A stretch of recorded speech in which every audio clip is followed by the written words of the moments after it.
It's time for another episode of Crossplay Conversations, the show where we dive deep into the world of video games while keeping it light.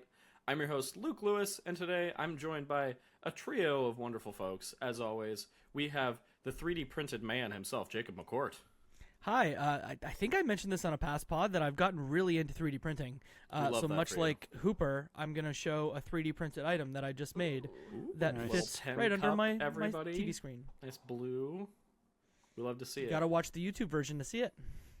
Next up, we have Claire Lewis, the Cozy Queen. Welcome, welcome. And rounding out the quartet, it's the sneaker savant, Joseph Hooper. What's up, everybody? We got to change my moniker. Sneakers are down. Sneakers are down, Sneakers are down. The prices are crashing. I see some cool boots in your frame in the back. Oh, yeah. We got some we're heading into the winter season? New York City Timberlands back there. I haven't honestly have not worn them as much as I should for how much they costed, but I will be wearing them. My item today, the Bellagio deck. Ooh, very nice. Right here. Physical, still wrapped, mint condition. I'll probably open it at some point, but hell yeah. There you go. Very nice. Very nice. All right, everybody. We are officially in crazy fall holiday release season. We're barreling towards the end of 2025. I don't know how we got here. Lots of games still to come, some would say. But our listeners' time is precious, as is ours. So we're here to curate some selections of some games that y'all should check out. We have a smattering of indie reviews to run through today, but before we get into that, let's get into our icebreaker question. With the Indie Game Awards and the Game Awards coming up, I want to chat a little bit about what's your gaming game plan going into the end of 2025. What do you still need to get to? What do you hope you have time to play? How are you going to prioritize your time over the next couple weeks before we get to our Game Awards voting, etc.? Jacob, do you want to kick us off? I feel like you're always organized and always have a list. Muted. I'm organized, but I don't know how to use a mute button. So I made my list of things that I have already purchased and gonna play, and then a list of things that I really aspire to play. Love it. It is far too many video games. Sure. It's like 20 video games at this point. Okay. And then I get caught up. I just got a code for Dawnfolk and have been playing that, and am obsessed with it. So there are just these, you make a plan, but much like a drive on the open road, sometimes you take a detour. And, we can only try our best, and that's why we're a crew of 4. We can just play a bunch of stuff and, shout out the stuff that's really great for more folks to play. So made a plan, made a list. Sure. But I just know I'm not gonna get to it, especially with, like, BALLxPIT I ended up playing for 20 hours. We're going to talk about that later. Hades 2 I'm in for 40. I want to get back to Death Stranding 2. Like, there's just not enough time. Totally fair. Do you have a prioritized situation with this list, or is it just chaos in terms of ranking? It's just chaos. Okay. It is chaos. Okay. I would show do you have but a then it's number going to change one of, like, what's your one game before GOTY that you want to get to, if you can, that you haven't yet? Oh, man, that's so tough. Looking at the list that I have here, probably either Keep Driving or Promise Mascot Agency are probably top of the list to start that are not just quick little things. Sure. But again, who knows? I might screw around with a game like the 100-line Last Defense Academy. That's 100 hours. We'll see. Oh, no. Screw around with insert 100-hour game here is a really dangerous statement to say on November 9th as of this recording. Okay. Yeah. We love that ballsy attitude. Hey, Claire, how are you feeling? What's your approach? I have a handful of, I feel like, really short games that I want to get to that I feel like I can knock out in pretty short order. Logical. And then I have a couple of really large games that I would like to play at least some more of. And I do not have any delusions that I'm going to play all of everything, like Jacob said, but the list of things I still want to play is quite long. So I'm just trying to just knock them out one at a time. That's, yeah. Cool. Do you have deer in the headlights a little bit, but do you have a number one priority most want to get to? I really want to play more Clair Obscur because I touched it and then I started playing Blueprints and that took over my life. So I want to play more Clair Obscur, and I also, what was I just thinking about? 3 seconds ago. Anyway, I want to play more Claire Obscure, and yeah. Hell yeah. Yeah. Joseph, coming around to you. How we feeling? November 9th. Yeah, Clock is it's all ticking. bad. It's all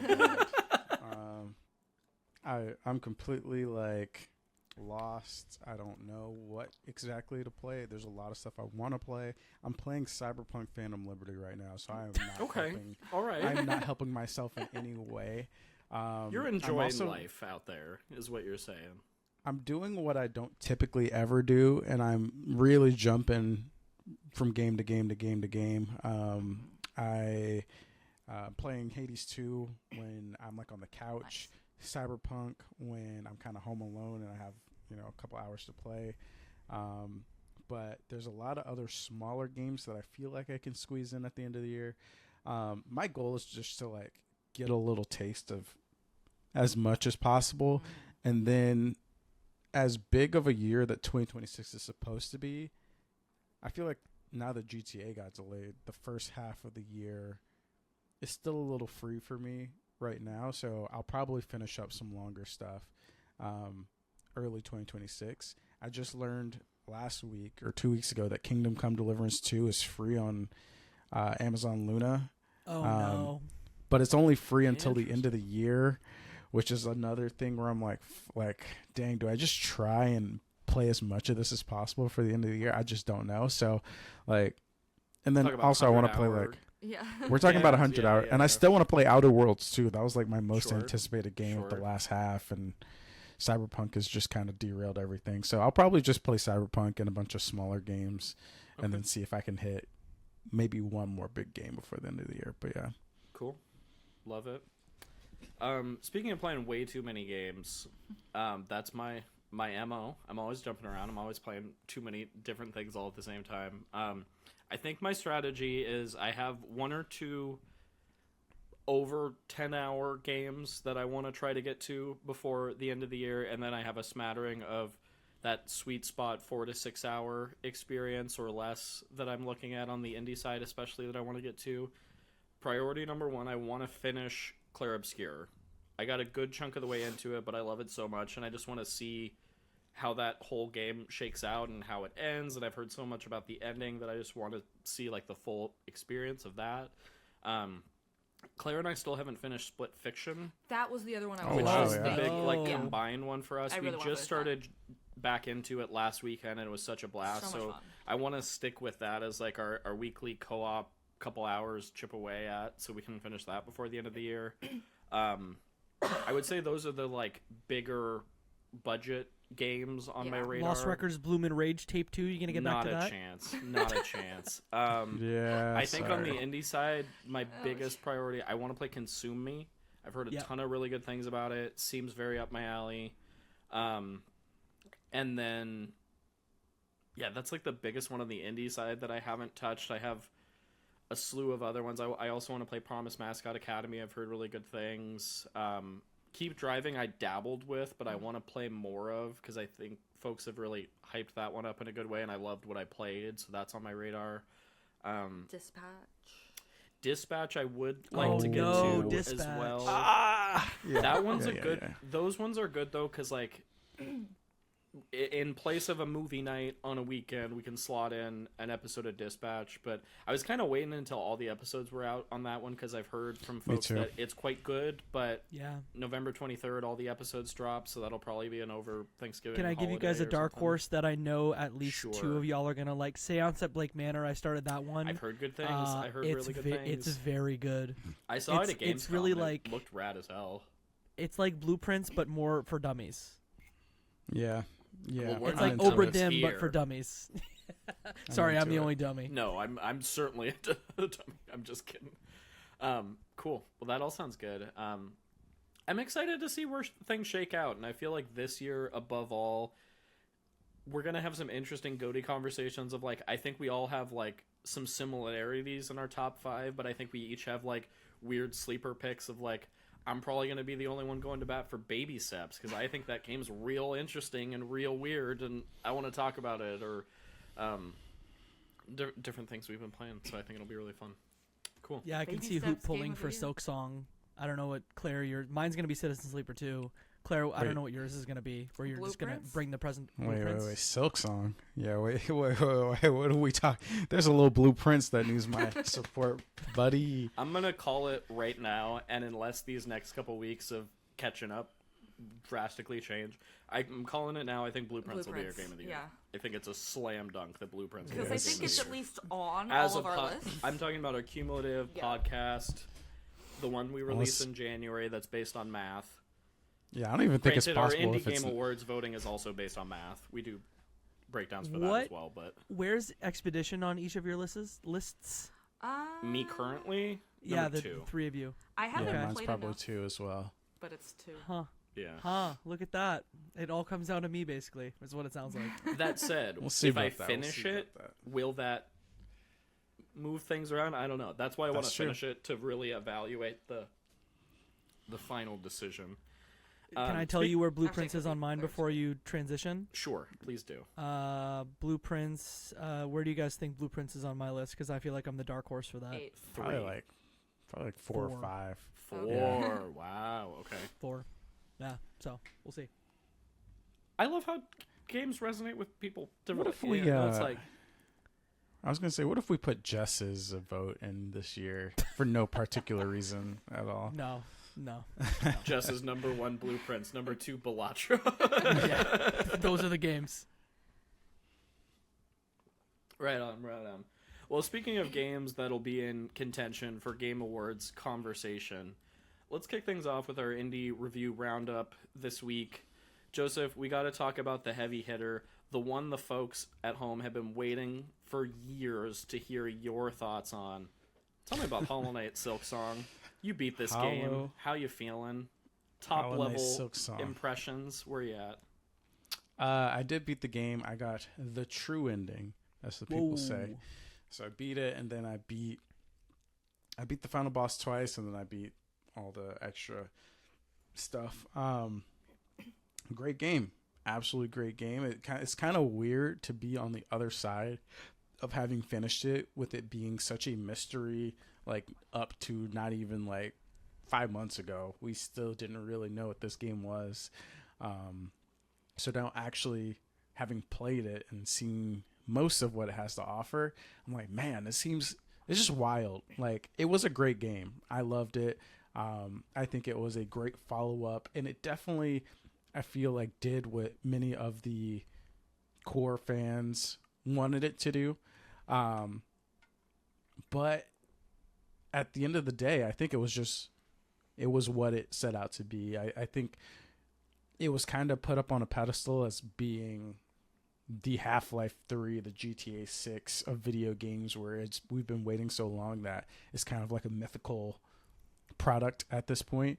And I feel like with that hanging over it, it's kind of weird being on the other side of it and having it be just a great game. But also, there are other games that I've played this year that compete with it as well, which is kind of weird, right? When you, like, if you imagine Half-Life 3 coming out one day, you would assume that that's automatically the game of the year by no stretch of the imagination. When GTA 6 maybe comes out next year, that's maybe automatic game of the year, right? Silksong has few problems, not many, few problems.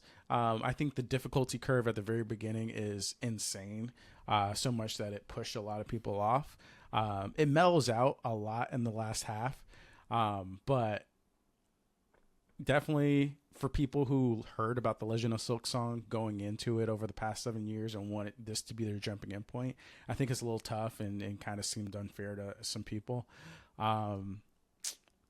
And yeah, the true ending content, just unnecessarily brutal, where all of the regular enemies that you've been fighting against for 15, 20 hours now are like 2 times as hard for no reason. It's not really fun. They have sucky movesets and whatnot.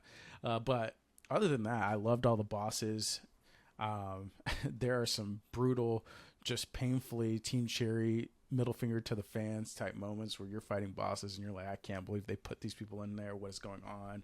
Or I was pulling my hair out, sitting at my computer on my couch or whatever for hours, being like, will I ever beat this person? and it still has that triumphant feel of like, dang, I beat him, I found it out, I got the strat, I feel so great. Story's great. There's a lot more talking in this game, which is really cool. There's a lot more singing in this game. For those who know about Chakra, voice of an angel, I love it. and the I don't remember the character who hits the little bell and sings their little chant. That's a fan favorite. That one's as well. my favorite. Yeah, very good. Yeah. So there's a lot of great moments in this game. I love it. Highly recommend. I do think it's probably like the 9 out of 10, 9.5 out of 10 range for me if I was like putting a score on it, but not generation defining Elden Ring type status, I would say. Fair enough. It is wild that we're living in a timeline where we're going to talk about Hades 2 also in this episode, but where we have Hollow Knight, we have Hades 2, and arguably there are other games that we could argue for Game of the Year over those two games. Yeah. Even though those two games could easily be a slam dunk for someone's Game of the Year this year, and I would be like, that's totally reasonable. Yeah. That I love that for you, but I'm still very early in Silksong. I played probably like 2 or 3 hours. Definitely agree with you on the difficulty curve at the beginning. I consider myself fairly good at platformers, and this game's wrecking me quite a bit, but visually stunning as always. I think Team Cherry just crushed just creating such an atmosphere in a 2D game, second to none, and the audio design is also very, very good. So definitely highly recommend, folks, and shout out to them for making this game $20 also. I just think that's the coolest shit ever. Of like, they could have charged $70 and people wouldn't have questioned it, but the fact that they're like, no, budget title, I just think it's a pretty baller move and really cool. But yeah, it's one I want to get back to, but it's a weird thing where this year for me has been like, I think I've been bouncing off of known quantities, if that makes sense, where I'm like, I understand what Hollow Knight Silksong is, so I feel less of an urgency to play it rather than like find all these secrets and blueprints and understand what this weird, interesting new experience is. Yeah. But as a tangent, but yeah, I'm glad to hear you enjoyed it. I'm glad to hear you beat it. It's wild to be on the other side of this. It is. Did you play it on PC principally? I primarily played it on Xbox, and then I played a decent bit of it on remote play as well through my Steam Deck. Cool. So, yeah. I will say, similar to what Luke is saying, in terms of like bouncing off and stuff, this game like fundamentally changed the last back half of my year because it took so much out of me to beat some of these bosses and get through the game that I'm like, I don't know if I really want to get beat down by any other games right now. So I delayed Hades 2 because I'm just like, I don't want any struggle. I don't want to want for anything in terms of like getting my butt beat. So I picked up like that's why I picked up Cyberpunk, because you're a god in that game, and I'm like, it's just story based. Seance at Blake Manor is probably another one I'll go into. Dispatch, a lot more chiller games because Silksong was so punishing at points. Where did your hour count end up at? Like 60 or 70? Yeah, around there. So yeah, probably like 50, 60, which I feel like, honestly, I feel like it hit the perfect mark for content, especially if you're going for the true ending. There's still a lot of stuff that I just didn't do as well, so there are probably like 8 to 10 bosses that I still could have went back and beat that I just hadn't found yet.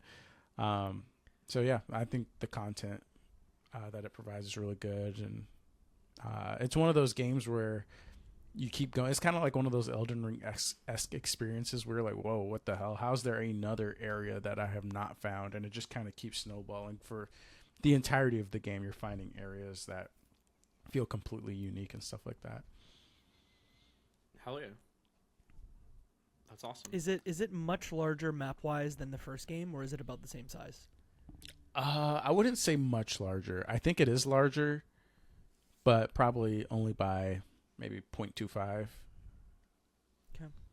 Yeah. Do you need to play, like, again, I've played 1 hour of Hollow Knight. No, you don't need to. You don't need to play the first one? No, it does a very good job at like establishing its own story and like, you know, giving you everything you need to know to just appreciate the story of Silksong. There's very few Hollow Knight references, like minimal. Yeah. Very good. That's Silksong. Segueing to another very good game that it feels like we waited a long time for, but in hindsight, not that long. Hades 2, everybody. 1.0 came out this year. Everybody except for me has been playing it. I played in early access, so I'm excited to poke and prod a little bit with questions about how things have been updated. Jacob, I'll start with you because I think you've played the most on our panel here. Top level thoughts? How's it going? How are you enjoying the game so far? Supergiant Games knows how to make a video game. No way. It's really great. It is more Hades, but I think that the things that they did, both from the like things they've layered on top of your character, and also the fact that, you know, very light structural spoilers about Hades 2. It's essentially 2 times the size of the original Hades. I think is pretty rad. I've played 41 hours. I'm not gonna name names, but I have beat end bosses multiple times, but I am not. Nice. I am by no means done the game.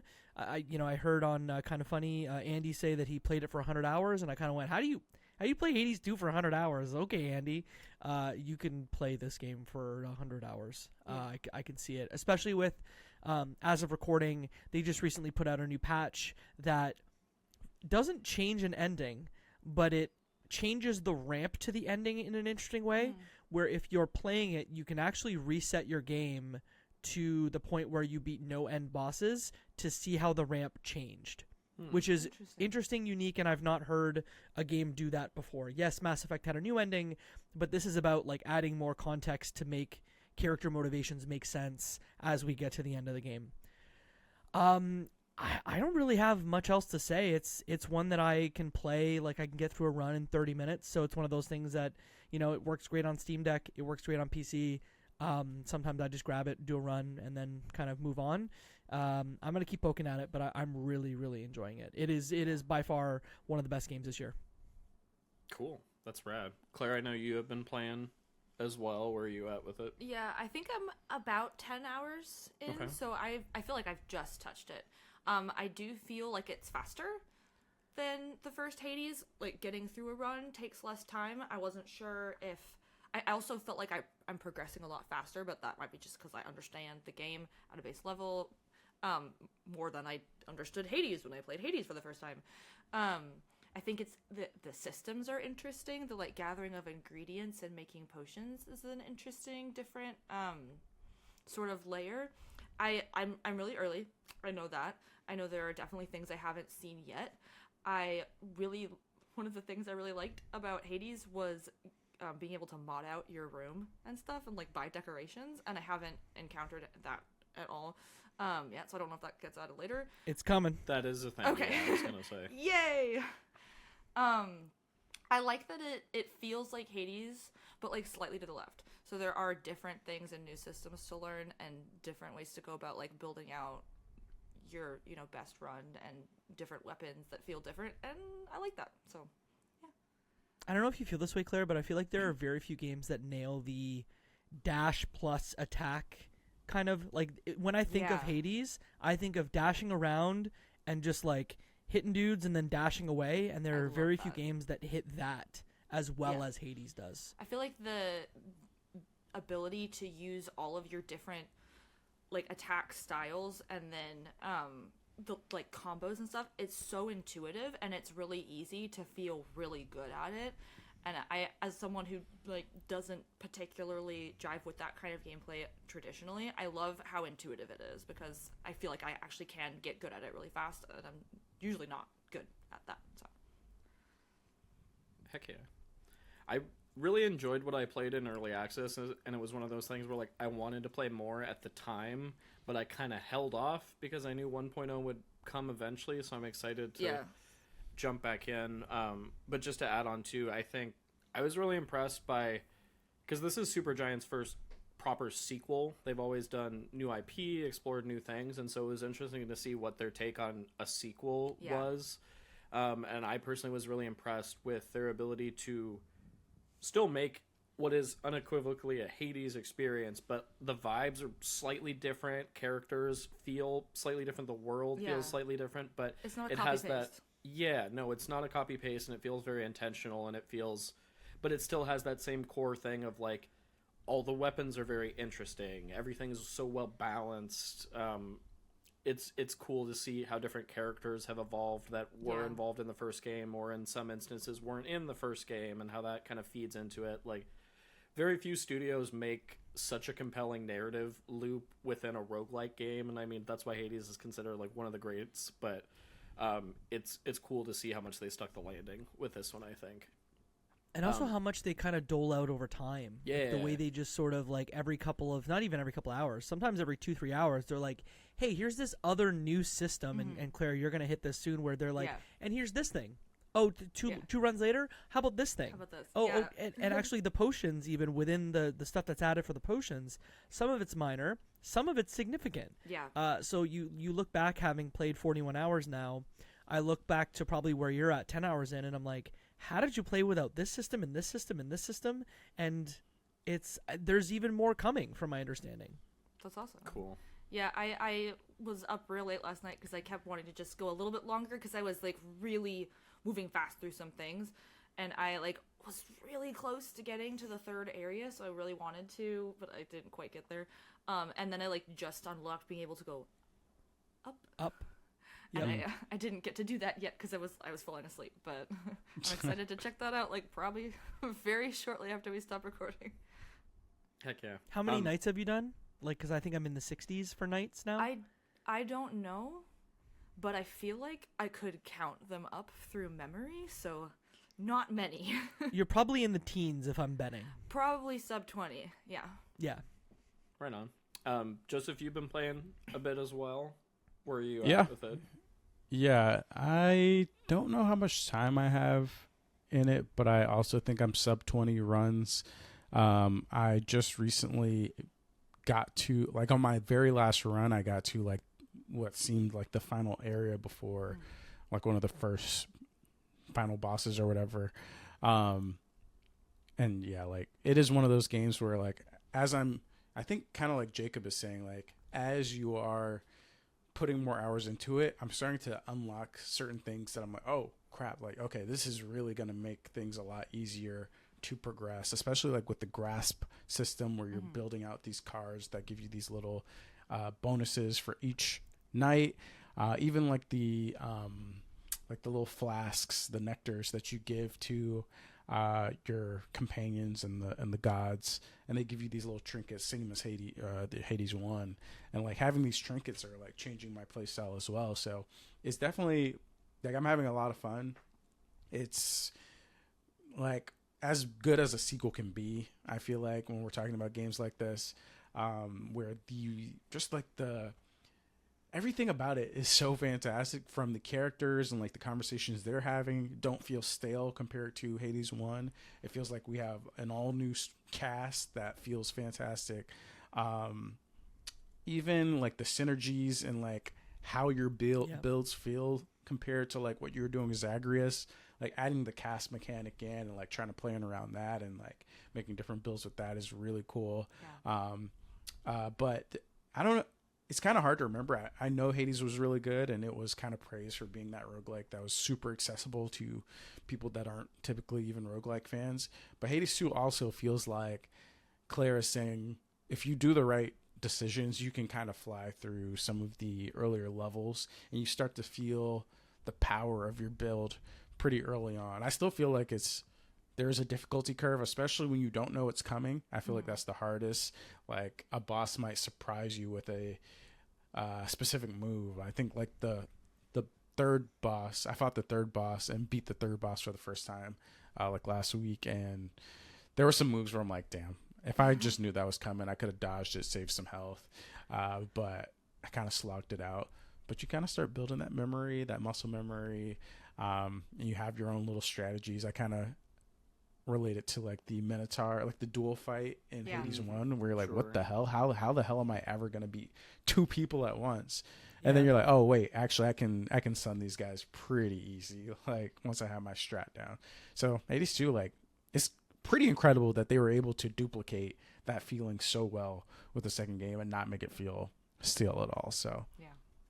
it's going to be, I know there's going to be a lot of debate at the end of the year about Hades 2 being game of the year, and there's going to be people like, it was in early access, and I know I can already see those debates coming. And it's crazy because if the game was bad, it'd be hard to debate, but because the game is so good, it's going to be one of those like Baldur's Gate is an indie game type situations where people are mad about early access and stuff. I can't wait for that. Can I ask a question that's tied into this? So usually what happens is Game of the Year at the Game Awards is 6 nominees ish. I feel like we have 4 locks here. We have talked about 2 of them on this program. Do we want to do the speculation? What are the 6? Because I feel like I can name 4 of them offhand. I could, yeah. So Silksong. Say what you're thinking. Yep. Hades 2. Mm-hmm. Expedition 33. Sure. Death Stranding 2. Okay. And then from there, what are the other 2?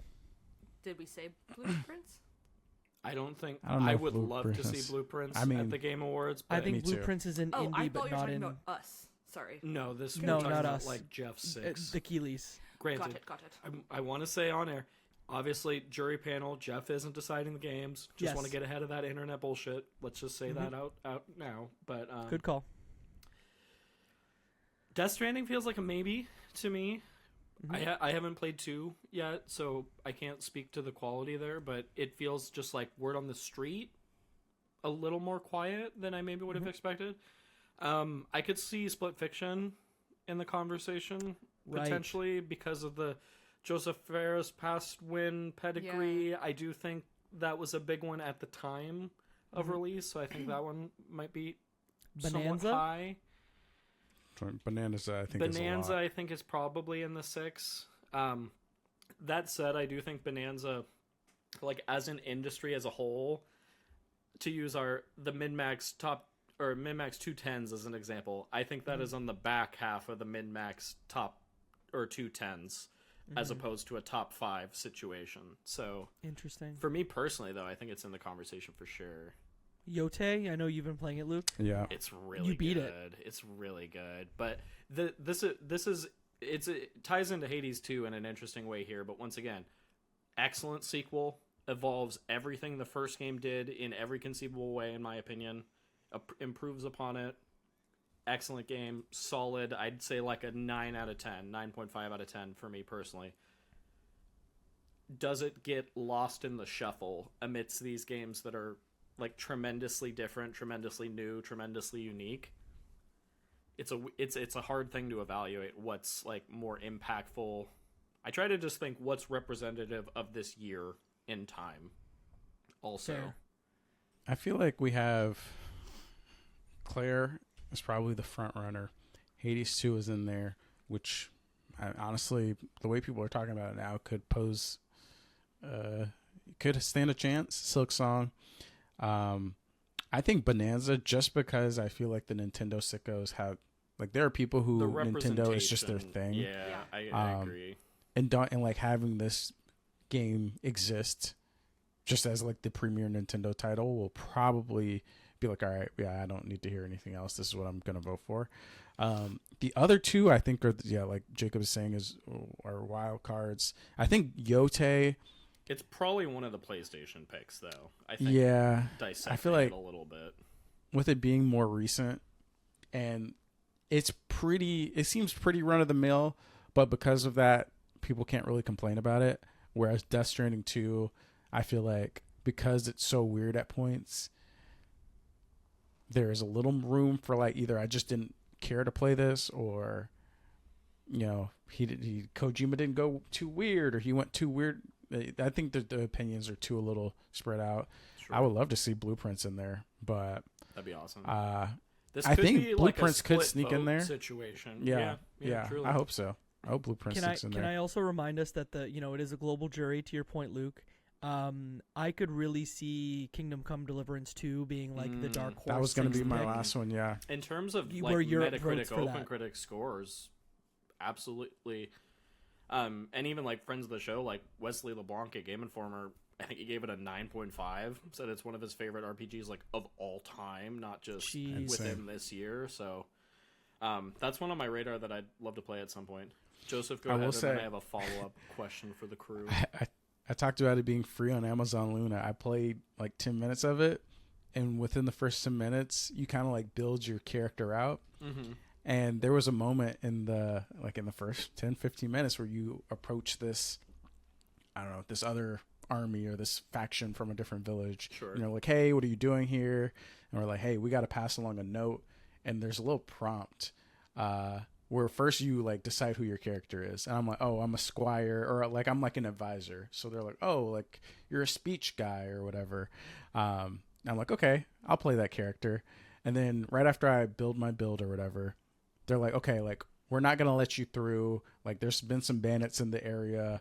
Like, you know, how do we know you're not bandits? And there's a bunch of like options. And I chose the one that was like, hey, like, you know, us as soldiers, we could go and help you out and find those bandits for you if you let us through, and we're just here to strike an alliance. And immediately it was like, oh, I thought you said you were the talkie guy, huh? So now you're a soldier. Which one is it? I'm like, oh, that's pretty cool. I like this. Neat. I didn't pick the like brawny option, and you kind of have to back up what you say pretty carefully. And the game is really diligent about like, it's not about having high speech points. It's more about like, think about who you're talking to, think about what you look like, think about what you say. So I'm like, this might be my type of RPG. We don't know. I don't know. We'll see. So, I mean, hopefully people still remember it. I think the recency bias thing is real when you're talking about a game that released in February or whatever. Yeah, that's the only thing where I'm like, if it doesn't get in, I would think it was because of that. But yeah, that's an interesting shout. Following up on all of this, quick round robin. What's winning of these predictions? What's taking home number Expedition 33. Yeah, I think so. I think it's that's the on the streets, on the Metacritic side of things. I think the conversation about that game hasn't stopped. On the streets and in the sheets, powerful. it's E33, baby. My goodness. Hell yeah. Yeah, the hype is too strong. So that's I kind of don't think cool, there's anything though. we can do about that. That's really cool, though. I don't know. That's really neat.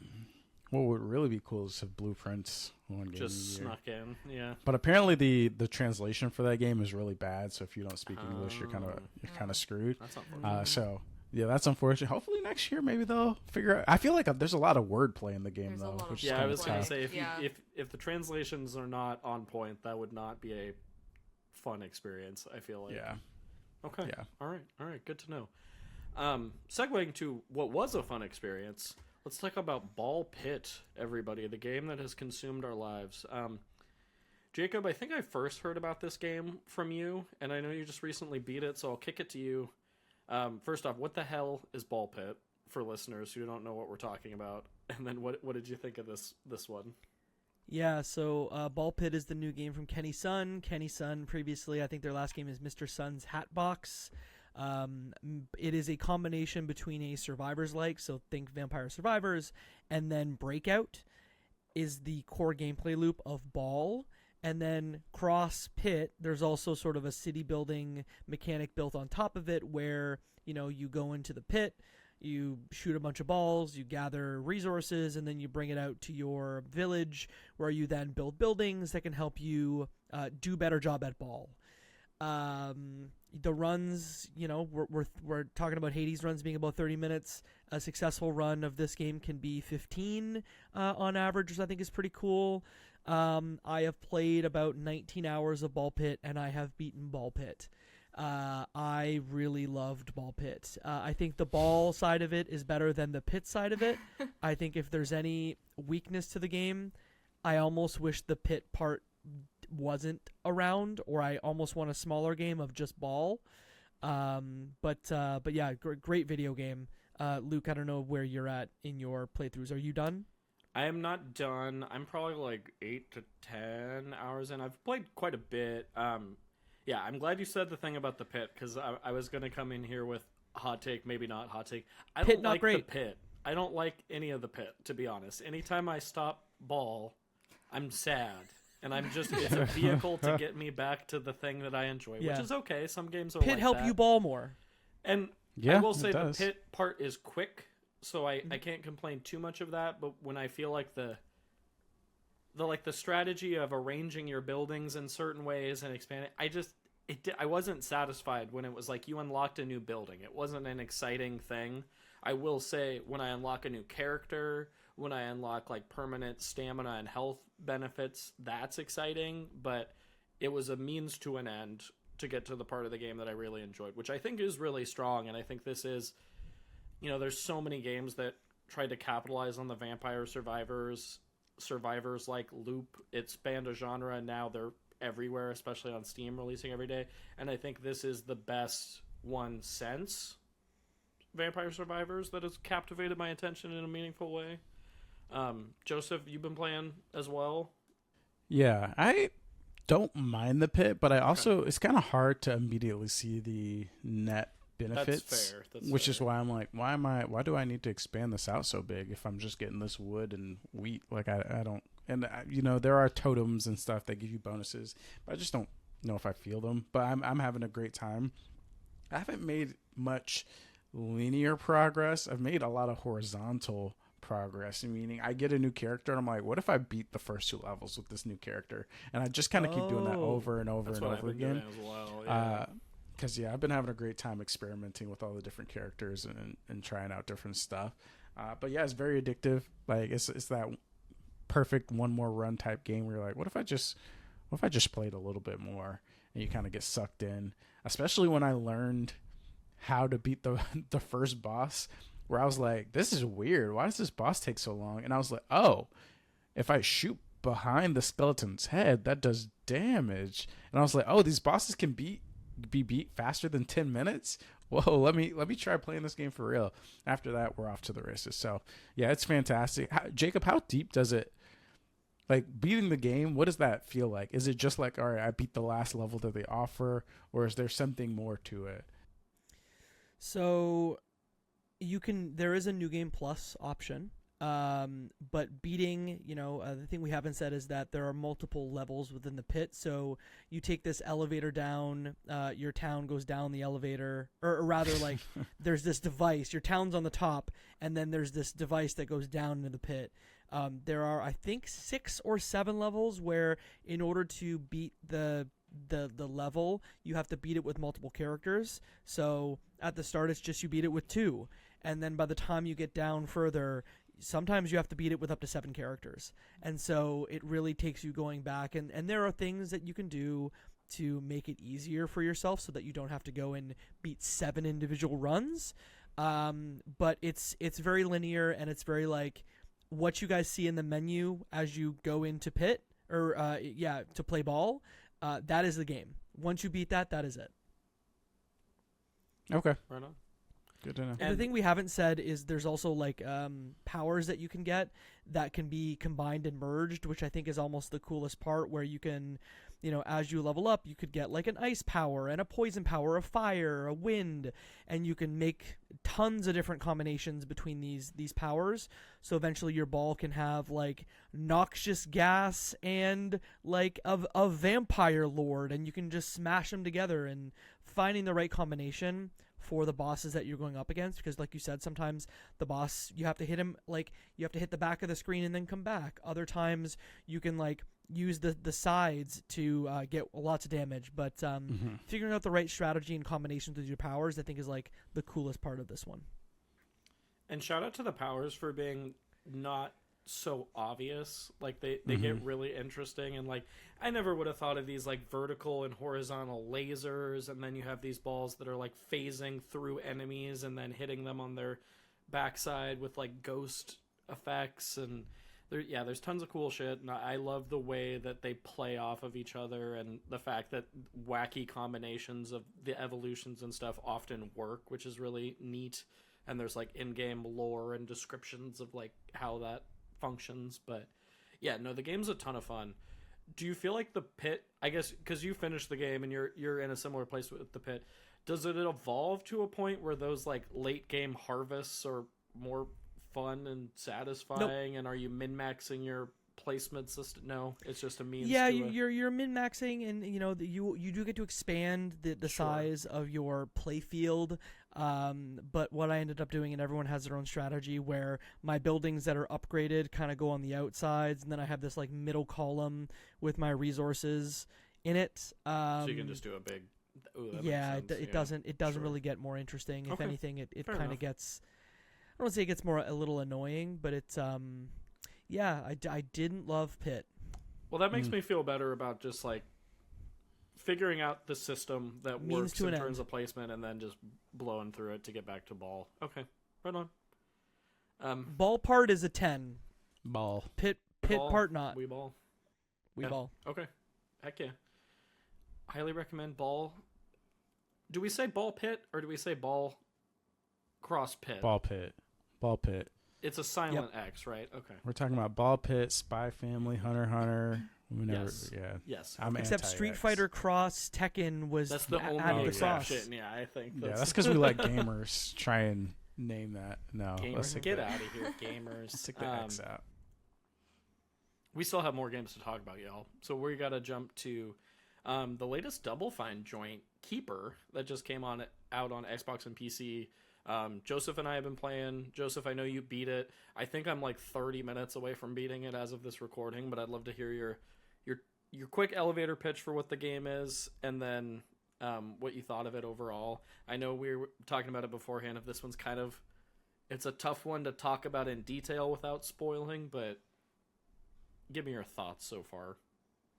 Yeah, it's crazy that you're allegedly 30 minutes away, because I feel like when I was 30 minutes or so away, I was like, "What the? I cannot stop playing." The game gets crazy. It was like I wanted to give it justice. It deserves my full attention. Okay. Was the thought? Okay. Yeah. Keeper is a really cool game. It starts out a little bit slow. It's a little bit of that walking simulator, but I really respect the game having completed the full thing and seeing the full journey and kind of, to some degree, understanding the story that they were trying to tell with it. It is very Double Fine, and that is going to be weird. There's just wacky stuff, especially towards the end.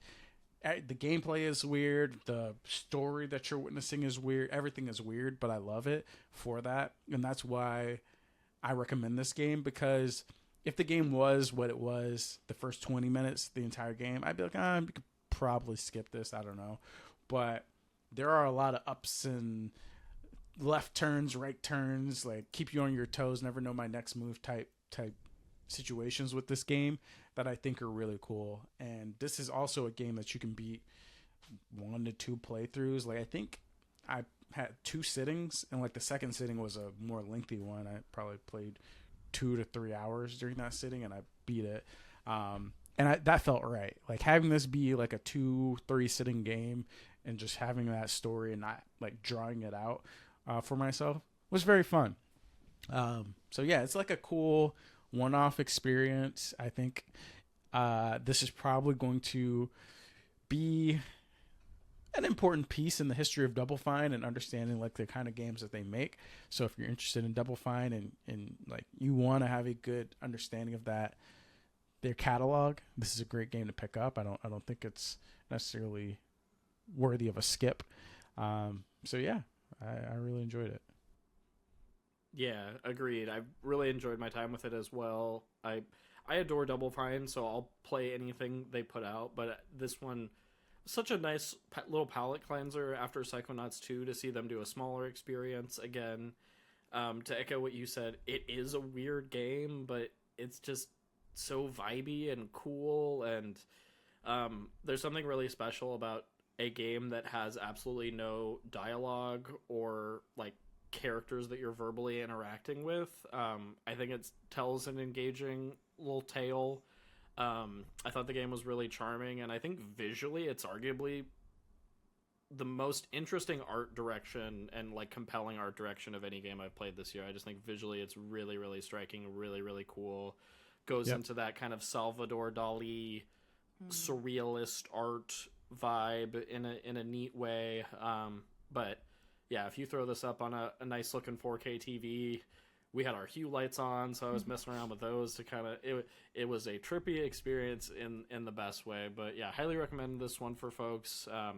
It's on Game Pass, so great place to play it.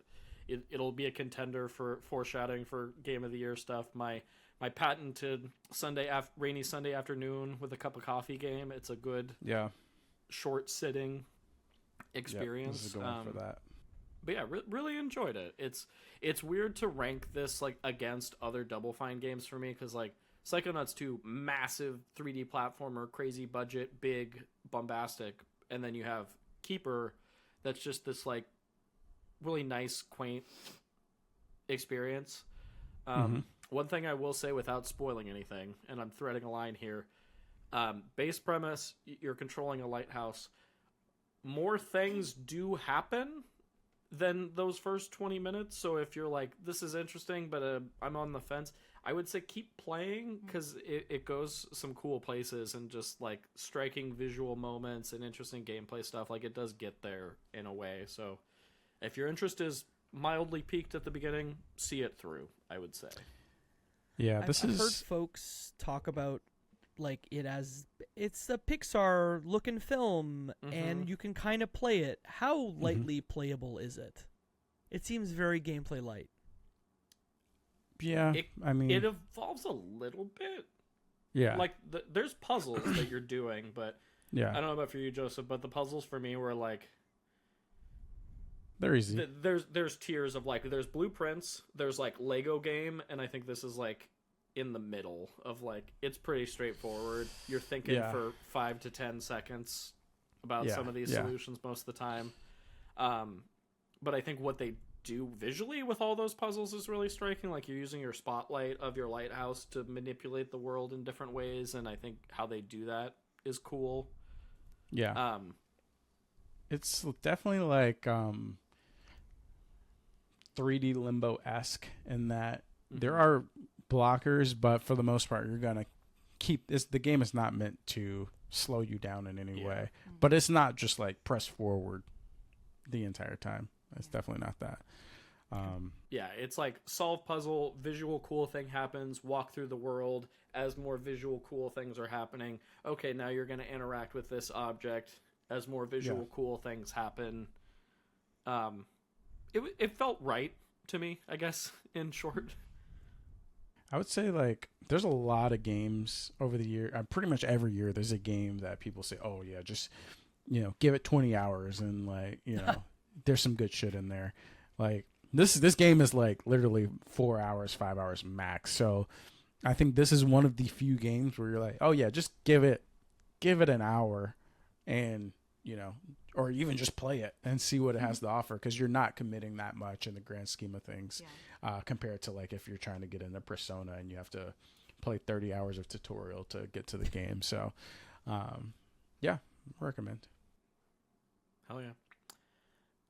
Segueing into our last game, another visually impressive, shorter experience, Sword of the Sea from Giant Squid. I just beat this on a whim earlier this week. I fired it up, and then another beat in like 2 sittings. I really enjoyed my time with it. Jacob, I know you played it as well. What were your thoughts? I enjoyed it too. Why don't you kick it off? Because I played it Sure. a couple of weeks ago on PlayStation Plus. I literally got PlayStation Plus for the purpose of playing Sword of the Sea. For sure. Because it was one that is you've said it's like a 2 setting. I think it's like I beat it in under 2 hours. I think like it was like 2 hours and 20 minutes. Like it was a short one, but I think in a nice way.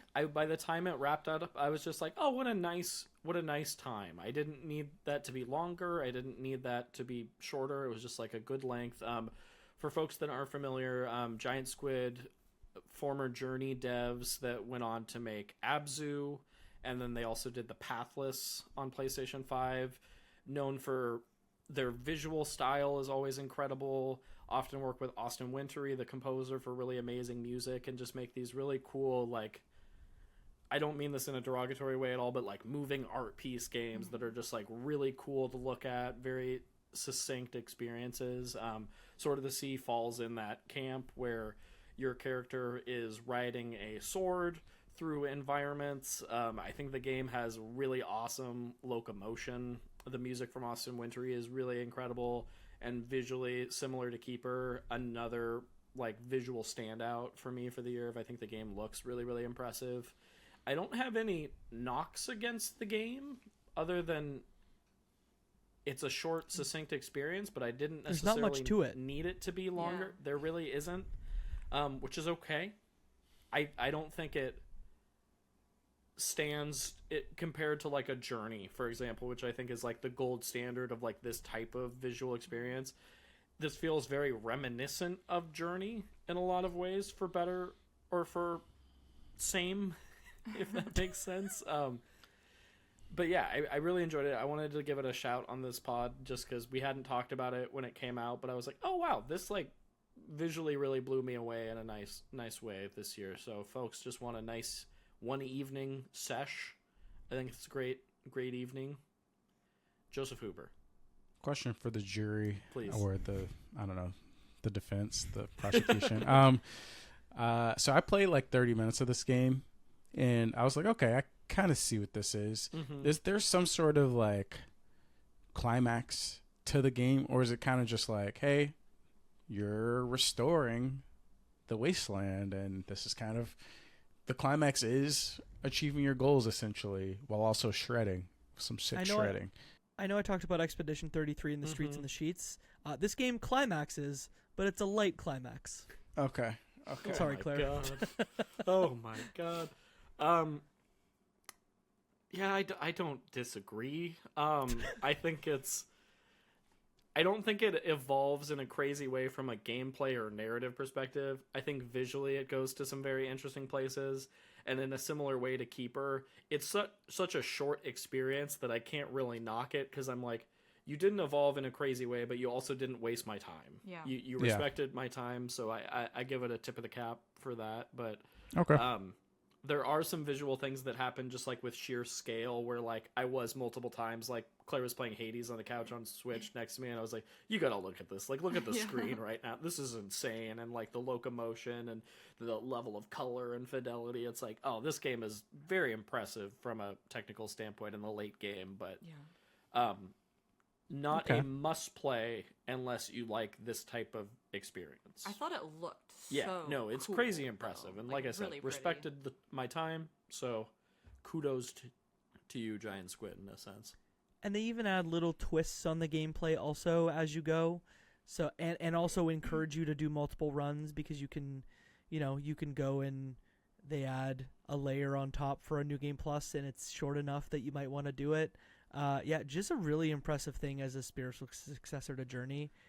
It's a skateboarding game, and it's not, and weirdly enough, like I saw it, but I didn't think of it as a skateboarding game until I played it. Sure. Mm-hmm. I will say, I don't know if you caught this, Jacob, when you beat the game, it's like clear time, and then gives you the time it took you to beat the game, and I'm like, that's such an odd verbiage, because it doesn't feel like a game. I'm like, I'm gonna speed run Sword of the Sea. Isn't there also tonight. a score too that you get? You technically get a score. Yeah, it's like, because you get scored based on your combos and stuff. Mm-hmm.